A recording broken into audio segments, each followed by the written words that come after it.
Single for the weekend, my girlfriend posted, with a video of her making out with a stranger while her friends cheering her on. I didn't lose it. I just pulled out my phone and canceled her flight home. So this happened last weekend and I'm still processing it. Need some outside perspective because everyone's telling me different things, and I honestly don't know if I'm the asshole here or if I'm justified in what I did. My girlfriend Hannah and I have been together for 3.5 years. We lived together, split everything 50-50, and I genuinely thought we were solid. She's always been a little attention-seeking on social media, but nothing that ever really bothered me. We've talked about marriage, kids, the whole thing. I was actually looking at rings. Last month she told me her friends Erica, Riley, and Zoe were planning a girls' weekend to LA. These aren't her usual friend group. They're newer friends she met through work who are all single and well, let's just say they party hard. Hannah asked if she could go and I said of course. Why wouldn't I? I trust her, and everyone deserves time with friends. The only thing that made me slightly uncomfortable was when she said, "You're not going to be one of those controlling boyfriends who checks up on me every 5 minutes, right?" I thought it was weird she brought that up since I've never been controlling, but I just said no, have fun, be safe. She left Friday morning. I used my credit card points to book her flight because she's been tight on money lately. Round trip, obviously. I even drove her to the airport and kissed her goodbye like everything was normal. Friday night, I'm hanging out with my buddy Jake, not even thinking about her, when my phone starts buzzing. Multiple friends sending me screenshots of Hannah's Instagram stories. My stomach dropped through the floor. The first screenshot showed Hannah and her girls at some rooftop bar, all glammed up with drinks in hand. The caption read "single for the weekend," with those laughing, crying emojis. I stared at it for a solid 10 seconds, trying to process what I was seeing. Single. We'd literally kissed goodbye at the airport 12 hours earlier. Then came another screenshot, this time showing Hannah on what looked like a dance floor with some random dude's hands wrapped around her waist from behind. She was leaning back into him, eyes closed, totally lost in the moment. The caption just said, "When in LA," with a devil emoji. My hands started shaking. The third one was a selfie of Hannah and this same guy, both clearly wasted, faces pressed together with that drunk, sloppy grin people get when they're too far gone. New friends, she'd written, with a winking emoji that made my blood run cold. But the one that really killed me was the last one. This one didn't come with any caption at all. It was a video. Hannah making out with this dude in what looked like some club, his hands in her hair, her body pressed against his. In the background, you could hear Erica's voice cheering, "Yes, girl, get it," while she filmed the whole thing like it was some kind of celebration. I couldn't breathe. Literally felt like someone punched me in the chest. Jake had to take my phone away because I just kept staring at the screen in disbelief. This is the woman I was planning to propose to. This is the woman who sleeps in my bed every night and tells me she loves me. I wanted to scream, to smash my phone, to call her and unleash every curse word I knew. Part of me wanted to book a flight to LA immediately and confront them both. But somehow, a cold, calculating part of my brain, maybe a survival instinct I didn't know I had, kicked in and overrode the emotional chaos. I didn't call her. I didn't text. I didn't blow up her phone like some crazy boyfriend. Instead, I went home and did something that apparently makes me psychotic, according to her friends. I canceled her return flight. Those were MY points, my credit card, MY booking. Then, in a fit of rage and desperation, I drove to Home Depot and bought a security camera for the front door and new locks for my home office where I keep my work equipment. I knew, vaguely, that changing the main apartment locks while both our names were on the lease would be legally messy, but the primal need to protect my space, to create some boundary, overrode rational thought. I spent Saturday morning installing the camera and securing my personal workspace, my hands still shaking from everything I'd seen. Am I crazy here? She publicly humiliated me in front of everyone we know. Posted herself cheating on me for the entire world to see. But apparently I'm the bad guy. She's been blowing up my phone since Sunday when she tried to check in for her flight. I haven't answered a single call or text. Her friends have been messaging me calling me petty and psycho. Even some of our mutual friends are saying I went too far. But here's what I keep thinking: if someone is bold enough to post themselves cheating on social media, they've already made their choice, right? Like she wasn't even trying to hide it. She was celebrating it. I'm second-guessing everything now. Did I overreact? Should I have just broken up with her like a normal person? Part of me feels guilty that she's stuck across the country, but then I remember those videos and the guilt disappears. What would you guys do? Edit. Yes, we live together and both our names are on the lease. No, I didn't take any of her stuff. It's all still here. And yes, I'm sure those stories were meant to be public because literally everyone saw them. For those asking why I didn't just call her, what exactly was I supposed to say? Hey babe, saw you making out with a stranger on Instagram, just checking in. She made her feelings pretty clear through her actions. Update 1. Posted 2 weeks ago. First, I need to be honest. Saturday wasn't as clear-cut as I made it sound. After I canceled her flight, I sat in my car in the Home Depot parking lot and cried for 20 minutes. I kept second-guessing myself, wondering if I was being cruel, if I should call her back and fix everything. Jake had to come over that night because I was spiraling. He found me looking at flights to LA, actually considering going out there to talk things through. Bro, he said, literally taking my laptop away, I've been watching you get played for months. This is your wake-up call. He made me watch Netflix until I came to my senses, but not before pointing out all the red flags I'd been ignoring: the constant need for validation, the way she tested boundaries, how she'd isolate me from friends during couple time. So after my original post, Hannah's situation in LA got complicated. Turns out her new friends weren't as loyal as she thought. Sunday night, when she realized she couldn't get home, she called Erica for help. Erica apparently told her she was being dramatic and that she could just book a new flight. When Hannah explained she didn't have money for a last-minute flight, we're talking like $800 or more, Erica suggested she ask her new boyfriend for help. Hannah finally broke down and called me Sunday night. I let it go to voicemail. The message was 6 minutes of her crying, apologizing, saying it didn't mean anything, that she was drunk, that she loves me and just wants to come home. She said she'd made a terrible mistake, and that seeing those Instagram stories now she understands how it looked, but it wasn't that serious. I saved the voicemail but didn't respond. Monday she started calling from different numbers. Her work phone, Erica's phone, random numbers. I blocked them all. Then she tried Instagram, then Facebook, then freaking LinkedIn of all places. I wasn't answering any of it. Tuesday her mom called me. That's when I knew Hannah was getting desperate. But her mom was actually really cool about it. She said Hannah had called her crying, explained what happened, and asked for money for a flight home. Her mom basically said, "You made this mess, you figure it out." Savage. But here's where it gets interesting. Her mom also told me some stuff I didn't know. Apparently this isn't the first time Hannah has pulled something like this. During her last relationship before me, she went on a girls' trip to Miami and came back with some suspicious photos on social media. Her ex forgave her, and then she did it again 6 months later. Her mom said she was hoping Hannah had grown out of this phase. A phase. Like cheating on your boyfriend is something you grow out of like acne. Wednesday, I finally broke and looked at her Instagram. All the LA stories were already gone, but she had posted a new one. A picture of herself crying with the caption, "When you realize you've lost the best thing that ever happened to you. Some mistakes can't be undone." The comments were a shit show. Half were her girlfriends supporting her like, "You deserve better, queen." And the other half were people who'd seen the original stories calling her out.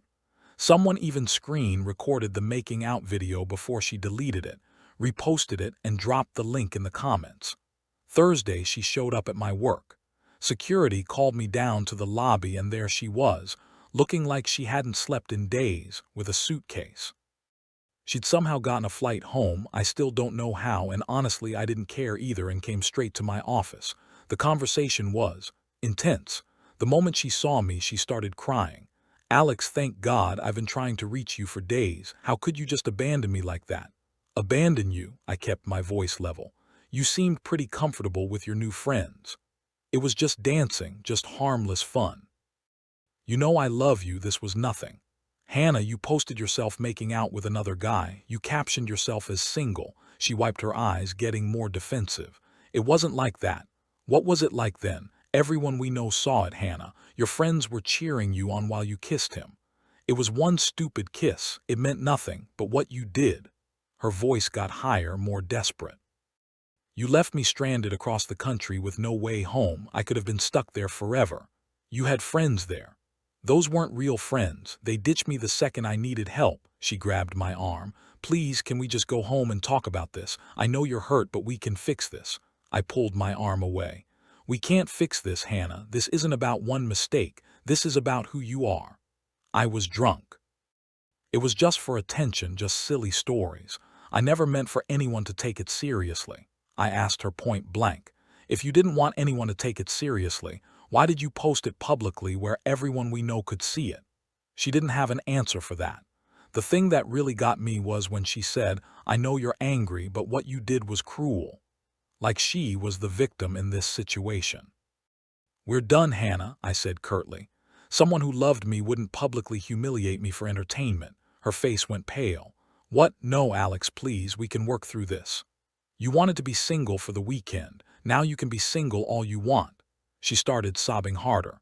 Please, Alex, I'll delete everything. I'll post an apology. I'll do anything. Please don't throw away 3.5 years over this. Honestly, seeing her so broken made me doubt myself for a moment. This was the woman I'd planned to marry after all.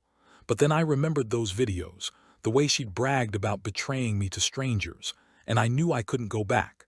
I'm sorry, Hannah, but we're done. She's staying with Erica now, I think. She came by the apartment yesterday when I was at work and left her key on the counter with a note that just said, I'm sorry. I love you, please reconsider. But I keep thinking about what her mom said. This is a pattern. If I take her back, I'm just setting myself up for Miami too in a few months. My friends are split. Half think I'm a legend for the power move. Half think I should have just broken up with her like a normal person instead of stranding her. But honestly, if someone is comfortable enough to cheat on you publicly, they've already decided the relationship is over. I just made it official. Edit. About the apartment, we're both on the lease, but I've been paying the full rent for the last 8 months because she was saving money. Guess I know what she was saving for now. Update 2, posted 1 week ago. This saga has taken some wild turns, and I need to get this all out because I can't even believe what's been happening. So last week I thought things were settling down. Hannah was staying with Erica. I was adjusting to life without her, and I was actually starting to feel good about my decision. Then Wednesday happened. I got a call from my landlord asking about the incident. Hannah and Erica showed up at my apartment building Tuesday night, drunk, banging on the door and shouting. When I didn't answer after 10 minutes of knocking, they tried to convince the super to let them in because Hannah forgot something important. I was inside, watching through the new security camera, but chose not to open the door. The super explained that while Hannah was on the lease, he couldn't force entry when the other tenant was home and refusing access. When they wouldn't leave quietly, other tenants complained and the super called the cops. I had to go down to the building office and confirm that Hannah no longer lives there and doesn't have permission to enter. Embarrassing as hell, but what choice did I have? But here's where it gets really crazy. Thursday morning, I get a text from an unknown number. It's a video. Not from Hannah, from someone who was at that club in LA. You guys, the video I saw on Instagram wasn't even the worst of it. This was a longer video showing Hannah and this dude basically all over each other for like 20 minutes. Making out, his hands everywhere, her literally grinding on him while her friends cheered. There's audio too, and you can hear her saying things like, my boyfriend would die if he saw this, and what happens in LA stays in LA, right? The person who sent it said they recognized Hannah from mutual friends and thought I should know the full story. They said there was more, but this was enough to show what kind of person she really was. I felt sick. Not just because of what I saw, but because this random stranger had more respect for me than my girlfriend of 3.5 years did. Friday, I decided to take control of the narrative. I posted a statement on my Instagram. I rarely post, but felt like I needed to. For everyone asking about my relationship status, Hannah and I have broken up. While I won't share private details, I will say that respect and loyalty are non-negotiable for me. I'm grateful to learn this about her character now rather than later, moving forward with love and no regrets. Simple, classy, didn't throw her under the bus but made it clear I was done. The response was overwhelming and honestly mixed. Comments poured in from friends, coworkers, even people from high school. While a solid majority were supportive, it wasn't the clean sweep I'd expected. Some mutual friends stayed conspicuously silent, clearly uncomfortable with the public nature of everything. A few people I respected actually messaged me privately saying they understood my anger but wished I'd handled it more discreetly. Hannah's friend group came out swinging, as expected, but even some of my own friends questioned whether posting publicly was the right move. The hardest part wasn't Hannah's friends attacking me. It was seeing people I genuinely respected staying neutral or gently suggesting I take the high road. My coworker Amanda said she felt bad for both of us and wished we could have worked it out privately. Even Jake, who fully supported my decision, admitted he was uncomfortable with how public everything had become. It made me question whether I'd handled this the right way, even though I still felt justified. Erica commented, "There are two sides to every story and you're not innocent either." Riley added, "Hannah made a mistake but you abandoned her." But then something interesting happened. Other people started commenting their own experiences. A girl from college said she saw Hannah flirting with her boyfriend at a party last year. One of my coworkers said Hannah had been messaging her husband on LinkedIn asking to grab drinks sometime. Stuff I had no idea about. Saturday, Hannah called me from Erica's phone, which I hadn't blocked yet. She was hysterical, saying people were attacking her online and that I was ruining her reputation. She begged me to delete the post, said she'd do anything to fix this. I told her she ruined her own reputation by posting herself cheating for the world to see. I said if she wanted to keep her business private, she shouldn't have made it public entertainment. She started screaming that I was cruel and vindictive, and that she never meant to hurt me. When I pointed out that posting videos of herself making out with other men while talking about how her boyfriend would die if he saw it seemed pretty intentionally hurtful, she hung up. Sunday, her mom called again. This time she wasn't as understanding. She said Hannah was devastated, and that while she didn't approve of what Hannah did, my response was disproportionate. She asked if I'd consider couples counseling.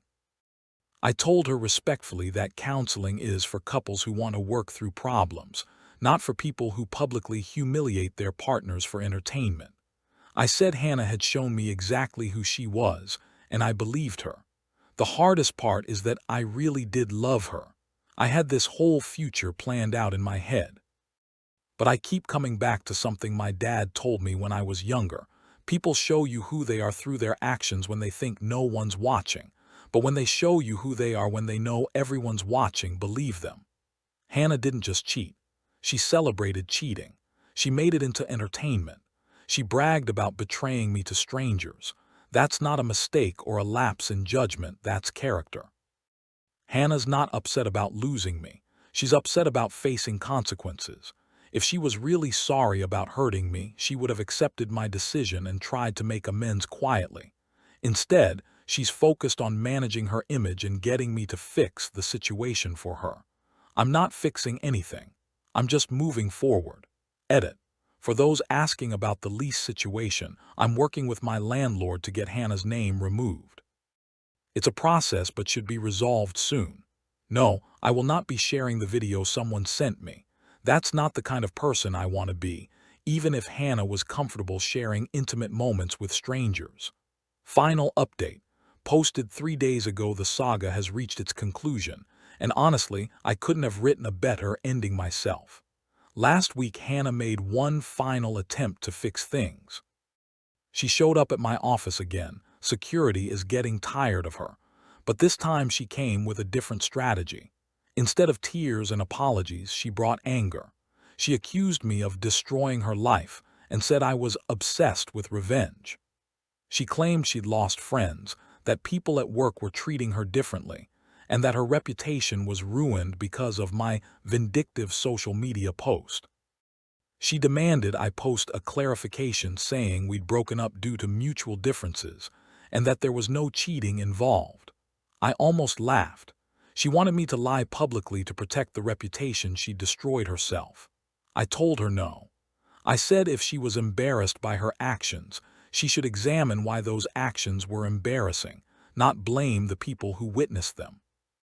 She stormed out threatening to tell everyone the truth about who I really are. I'm still waiting for that revelation. But here's the beautiful part. Yesterday, I ran into Riley, one of Hannah's LA friends, at a coffee shop. She was with someone I didn't recognize, and I overheard their conversation while waiting for my order. Riley was telling this girl about Hannah's psycho ex-boyfriend, who abandoned her in LA for dancing with someone. But then she mentioned something interesting.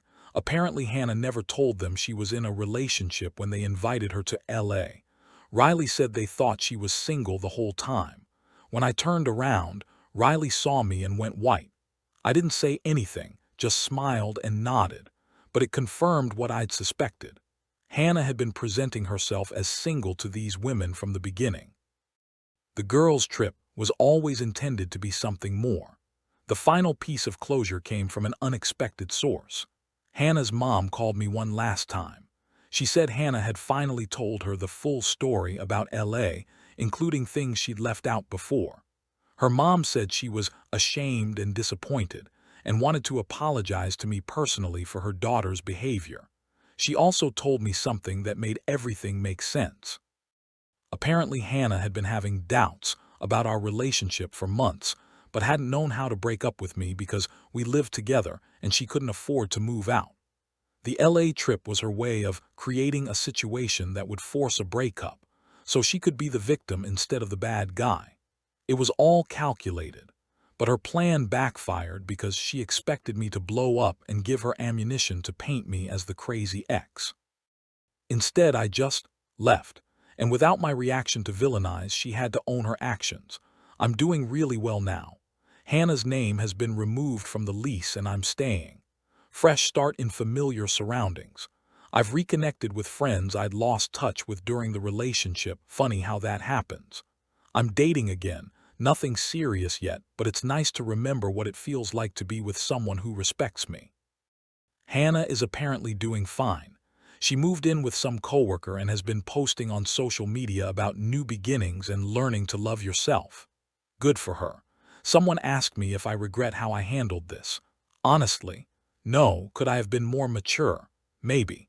But when someone publicly humiliates you, they forfeit the right to expect private courtesy. She chose to make our relationship drama public entertainment, so she got to deal with public consequences. Thanks again, Reddit. This will be my last update on this situation. Time to close this chapter and focus on the future.